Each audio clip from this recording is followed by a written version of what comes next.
সুপ্রিয় দর্শক, জমে উঠেছে সাকিবের পরিবারের ঈদ আয়োজন। আর মাত্র কয়েকদিন পর হতে যাচ্ছে কোরবানির ঈদ। ঈদ উপলক্ষে ইতিমধ্যে শাকিব খান বেশ কিছু গরু কিনেছেন। জানা গেছে হাটের সবচেয়ে বড় গরুটি কিনেছেন ঢালিউডের মেগা স্টার শাকিব খান। সেই সাথে তিনি গরু এবং মহিষও কোরবানি দিবেন বলে জানা গেছে। এদিকে গরু মহিষ কেনার পর চলছে ঈদের অন্যান্য কেনাকাটা। শাকিব খান বর্তমানে বেশ ব্যস্ততায় সময় পার করছেন। এবার ঈদেও শাকিব খানের সিনেমা মুক্তি পাচ্ছে। এ নিয়ে ভীষণ উচ্ছ্বসিত শাকিব খান। সেই সাথে অপু বিশ্বাসও শাকিব খানের নতুন সিনেমা নিয়ে শুভ কামনা জানিয়েছেন।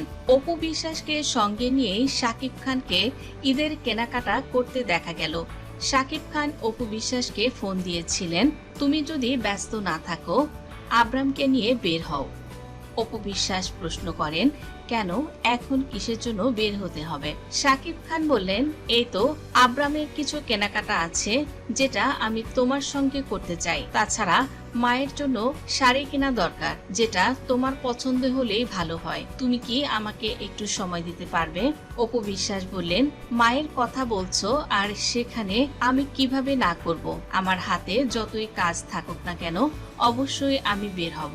শাকিব খান অপু বিশ্বাস বরাবরই ঈদের শপিং গুলো কলকাতা থেকেই করে নেন, কিন্তু এবার যেহেতু অপু বাংলাদেশে রয়েছে এবং শাকিব খানও দেশেই আছেন, এ কারণে বসুন্ধরা এবং যমুনা ফিউচার পার্ক সহ বাংলাদেশের স্বনামধন্য শপিং মলগুলো ঘুরে ঘুরে তারা তাদের আত্মীয় পরিজনের জন্য ঈদ শপিং গুলো করে ফেলেছেন। শাকিব খান ঈদের কেনাকাটার পাশাপাশি জয় এবং বীরের জন্য অনেক খেলনা কিনলেন। অপু এবং জয়কে সঙ্গে নিয়ে বাড়ির সবার জন্যই আলাদা আলাদা করে ঈদ উপহার কিনলেন শাকিব খান। অপু বিশ্বাস বললেন, এবারের ঈদ শপিং এ অনেক আনন্দ পেয়েছি। জীবনে অনেক ঈদ করেছি, অনেক শপিং করেছি, কিন্তু এবারের ঈদের শপিং করে অনেক ভালো লাগছে। আমাদের পরিবারের সকলের পাশাপাশি আমরা এতিমখানা ও দরিদ্র শিশুদের জন্য কেনাকাটা করেছি।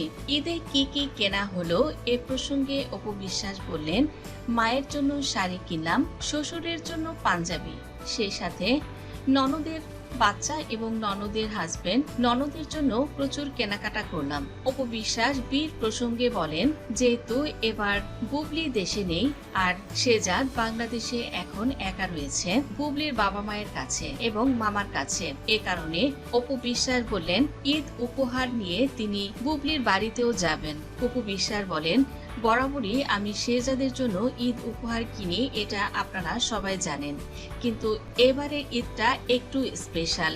যেহেতু শেজাদের মা নেই, তাই এখন আমার শেজাদের প্রতি একটি আলাদা দায়িত্ব রয়েছে।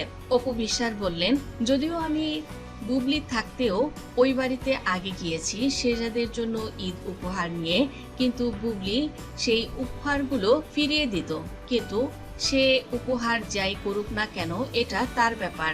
আমি আমার দায়িত্ব বোধ থেকে একটু পিছপা হব না। আমি আমার দায়িত্ব থেকেই বীর এবং বুবলির বাবা মায়ের জন্য ঈদ উপহার কিনেছি। এ পর্যায়ে দর্শক আপনারা কমেন্ট করুন, অপু বিশ্বাস যে বুবলির বাবা মায়ের জন্য এবং শেজাদের জন্য ঈদ উপহার কিনলো, এটা কি অপু বিশ্বাসের কেনা ঠিক হয়েছে? অপু বিশ্বাস বললেন, আব্রাম কিন্তু শেজাদের সঙ্গে খেলতে ভীষণ পছন্দ করে। আগামীকাল আমি আব্রামকে নিয়ে শেজাদকে দেখতে ওর নানার বাড়িতে যাব। অপু বিশ্বাস বলেন, সত্যি বলতে কি আমার চারপাশটা আস্তে আস্তে অন্যরকম হচ্ছে। শাকিব খান বলেন, আব্রাম আমার কলিজার টুকরা। আব্রামের জন্য আমাদের ভালোবাসা তো বাড়বেই। যে যাই বলুক, আশেপাশে যাই হোক, তোমাকে মাথা ঠান্ডা রাখতে হবে অপু, এমনটি স্ত্রীকে পরামর্শ দিলেন শাকিব খান। কারণ আমাদের জীবন তো একটাই, আর এই এক জীবনে এক ভুল বারবার করা যাবে না। আমাদের সম্পর্কে অনেকেই আসবে না করতে, এর চেয়েও অনেক জোরে আমাদের আঘাত করার চেষ্টা করবে, কিন্তু সবসময় নিজের উপর আস্থা রাখবে, পরিবারের উপর আস্থা রাখবে, আমাদের জয়ের কথা চিন্তা করবে। তাহলে দেখবে তোমার চলার পথটা হবে একদম মসৃণ। দ্বিতীয় স্ত্রী বুবলিকে ইঙ্গিত করলেন শাকিব খান, কেননা শাকিব খান এবং অপু বিশ্বাসের জীবনে যত ঝড় ঝঞ্ঝা বইছে এর মূলে রয়েছে স্বপ্নম বুবলি। বুবলি না থাকায় ঈদের পুরোটা সময় শাকিব খান এবার অপু বিশ্বাসকেই দিতে পারছেন। ঈদের কেনাকাটার ফাঁকে অপু বিশ্বাসের হাত ধরে এভাবে অপু বিশ্বাসকে সান্ত্বনা দিলেন শাকিব খান।